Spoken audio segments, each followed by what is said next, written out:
अस्सलाम वालेकुम फ्रेंड्स, कैसे हैं आप सब लोग। उम्मीद करती हूँ सब खैरियत से होंगे।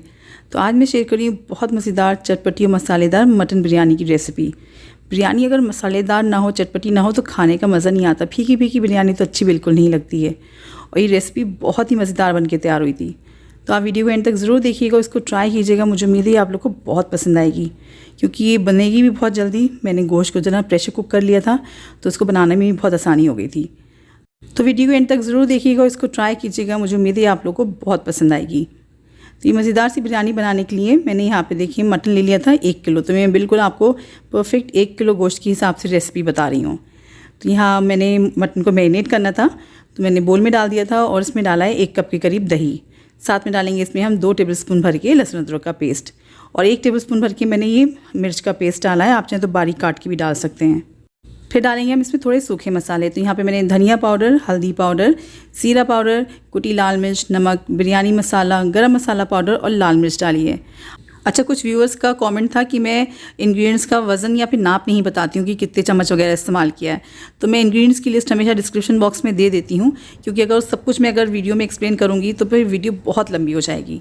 सूखे मसाले डालने के बाद इसमें थोड़े से मैंने साबुत मसाले डाले थे। ज़ीरा है, दालचीनी, लौंग, काली मिर्च, शाहजीरा, हरी इलायची और 2 काली इलायचियाँ।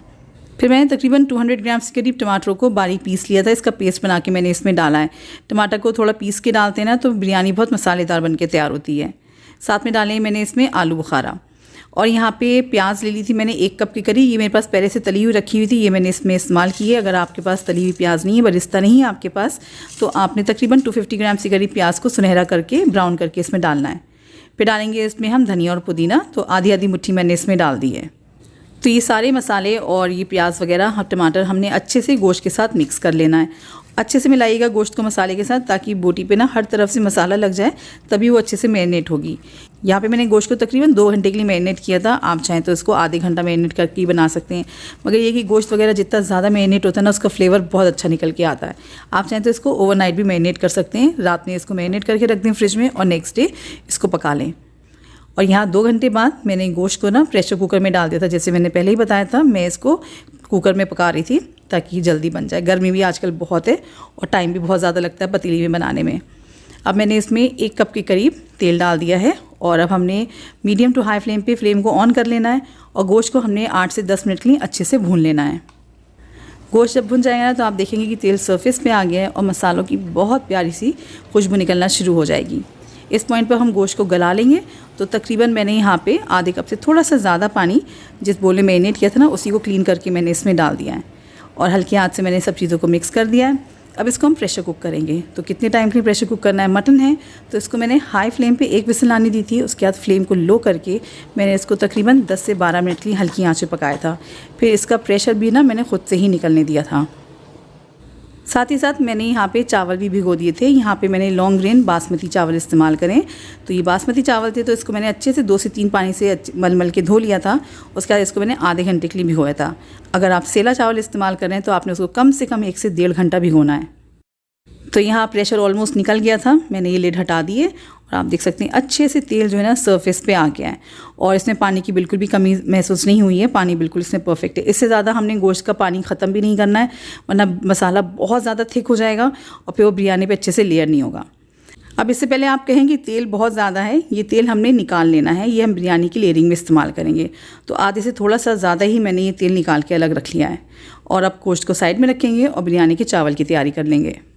चावल को भीगते हुए तकरीबन आधा घंटा होने वाला है, तो मैंने ये पानी गर्म करने रख दिया था, और इसके अंदर हम डालेंगे थोड़े से साबुत मसाले और नमक। खुशबू के लिए डालेंगे इसमें हरा धनिया, हरी मिर्च डालेंगे फ्लेवर के लिए, और नींबू। हरी मिर्च डालने से ना चावलों में हल्की सी तीखापन आ जाता है, तो चावल फीके फीके नहीं लगते हैं। 2 से 3 टेबलस्पून के करीब आपने इसमें तेल डाल देना है, और इसमें जो है ना हम अच्छे से 1 उबाल आने का वेट करेंगे। देखिए यहाँ पे अच्छे से उबाल आ चुका है। उबाल आने के बाद ही मैंने इसको 2 से 3 मिनट और ऐसे ही उबलने दिया था, ताकि मिर्च का और जो खुशबू के लिए हमने ये मसाले डाले थे, हरी इलायची वगैरह, उसका फ्लेवर अच्छे से पानी में आ जाए। फिर इसमें हम ये चावल डाल देंगे। अच्छा, चावल का वज़न मैं आपको बता देती हूँ। 1 किलो गोश्त था, तो मैंने यहाँ पे 900 ग्राम्स के करीब चावल लिए थे। आप चाहें तो बस बराबर के चावल ले सकते हैं, इससे ज़्यादा चावल मत लीजिएगा। चावल डालने के बाद आपने चावलों को मीडियम टू हाई फ्लेम पे तकरीबन 7 से 8 मिनट पकाना है। इतनी देर में चावल जो है ना बस एक कनकी का रह जाएगा, कच्चा चावल रह जाएगा, और जो अब जब हम दम पे लगाएंगे ना तो चावल परफेक्टली डन हो जाएगा।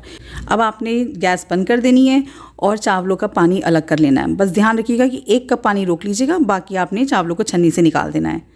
अब लेयर लगा लेंगे तो नीचे मसाला लगे नहीं, तो आपने बहुत हल्की सी लेयर पहले चावलों की नीचे लगानी है। मैं यहाँ पे डबल लेयर लगा रही हूँ, आप चाहें तो एक सिंगल लेयर भी लगा सकते हैं, आधे चावल गोश्त और ऊपर चावल। मैंने यहाँ पहले गोश्त डाला है, उसके ऊपर मैंने आधे चावल डाल दिए हैं और चावलों को हल्के हाथ से फैला दिया है। और जो पानी मैंने आपसे कहा था ना चावलों का रोकने के लिए, वो 1 कप पानी आपने इस पॉइंट पे डाल देना है। इस तरीके से नीचे जो है ना गोश्त लगेगा नहीं बिल्कुल भी, और अच्छे से स्टीम बनेगी तो ऊपर तक जो है ना चावल अच्छे से कम्प्लीटली डन हो जाएंगे।